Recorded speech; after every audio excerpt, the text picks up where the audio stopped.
ನಮಸ್ತೆ ಎಲ್ಲರಿಗೂ. ಇವತ್ತು ನಾನು ಮಾಡ್ತಾಯಿದ್ದೀನಿ ಮ್ಯಾಂಗೋ ಮಾಜಾ. ಫ್ರೆಶ್ ಆದ ಮ್ಯಾಂಗೋ ಮಾಜಾ ಜ್ಯೂಸ್ ಮನೆಯಲ್ಲಿ ಒಂದು 10 ನಿಮಿಷದಲ್ಲಿ ಫಟಾಫಟ್ ಅಂತ ಮಾಡಿಬಿಡ್ಬೋದು.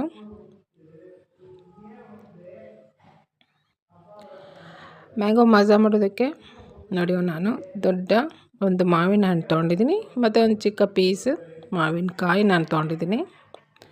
ನಾವು ಮಾವಿನ ಹಣ್ಣು ಎಷ್ಟು ತೊಗೋತೀವೋ ಅದರ ಕಾಲು ಭಾಗದಷ್ಟು ಮಾವಿನಕಾಯಿ ತೊಗೋಬೇಕು. ಈಗ ಮಾವಿನ ಹಣ್ಣನ್ನು ಚೆನ್ನಾಗಿ ತೊಳೆದಿದ್ದೀನಿ, ಸಿಪ್ಪೆ ತೆಗಿತಾಯಿದ್ದೀನಿ. ಸಿಪ್ಪೆ ತೆಗೆದು ಸಣ್ಣದಾಗಿ ಹೆಚ್ಚಿಟ್ಕೋತೀನಿ.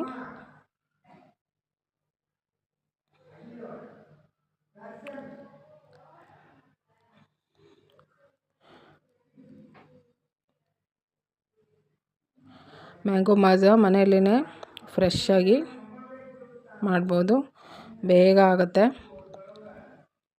ತುಂಬಾ ಚೆನ್ನಾಗಾಗುತ್ತೆ.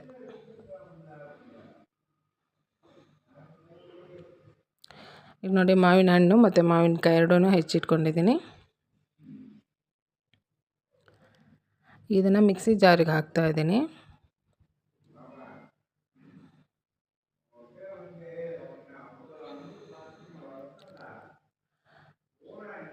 ಇದಕ್ಕೆ ಸಕ್ಕರೆ ಎಷ್ಟು ಬೇಕು ಅಂತ ನೋಡಿಕೊಂಡು ಹಾಕಬೇಕು.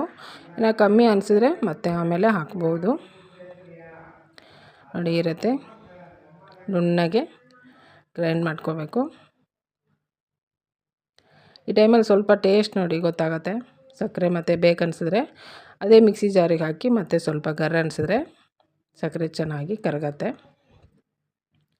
ಈಗ ಮತ್ತೆ ನಾನು ಮಿಕ್ಸಿ ಜಾರಿಗೆ ಸ್ವಲ್ಪ ನೀರು ಹಾಕ್ಬಿಟ್ಟು ಅದನ್ನು ಹಾಕಿದ್ದೀನಿ. ನೀರು ನೋಡ್ಕೊಂಡು ಹಾಕಬೇಕು, ತುಂಬ ನೀರು ಮಾಡ್ಕೊಬೇಡಿ, ರುಚಿ ಚೆನ್ನಾಗಿರಲ್ಲ.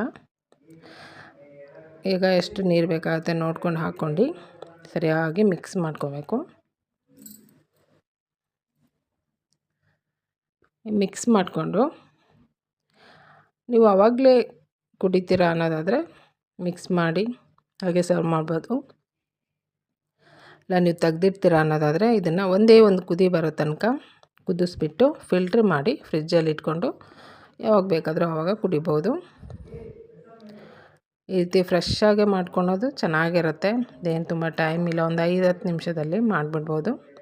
ನೋಡಿ, ಇಷ್ಟೇ, ತುಂಬ ತೆಳು ಇರಬಾರ್ದು, ಈ ಹದ ಇದ್ದರೆ ತುಂಬ ಚೆನ್ನಾಗಾಗತ್ತೆ. ಈಗ ನೋಡಿ, ಮಾಜಾ ರೆಡಿ ಇದೆ. ಸ್ವಲ್ಪ ಒಂದು ಅರ್ಧ ಗಂಟೆ ಫ್ರಿಜ್ಜಲ್ಲಿಟ್ಟು ಸರ್ವ್ ಮಾಡಿ ಕುಡಿಯೋದಕ್ಕೆ ತಣ್ಣಗೆ ಮ್ಯಾಂಗೋ ಮಾಜಾ ರೆಡಿ ಇದೆ. ನನ್ನ ವಿಡಿಯೋ ಇಷ್ಟ ಆದರೆ ಲೈಕ್ ಮಾಡಿ, ಶೇರ್ ಮಾಡಿ, ಸಬ್ಸ್ಕ್ರೈಬ್ ಮಾಡಿ. Thank you.